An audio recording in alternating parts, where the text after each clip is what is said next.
नमस्कार मित्रांनो, हे आहे पांढऱ्या भुवईचा नाचण ह्या पक्षाचं छोटं पिल्लू आहे आणि हे आहे आपल्या गोशाळेमध्ये गायींजवळ आलेलं आहे। बघा ते किती निर्भयपणे हातावरती बसलेलं आहे। हा पक्षी गायींचा मित्र आहे एक प्रकारे।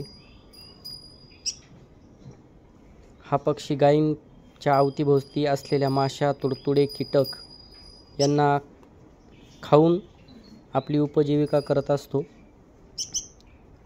कीटक, तुडतुडे यांना हा पकडत असतो आणि पकडताना तो असा नाचताना दिसतो, त्यामुळे याला पांढऱ्या भुवईचा नाचण असं म्हणतात।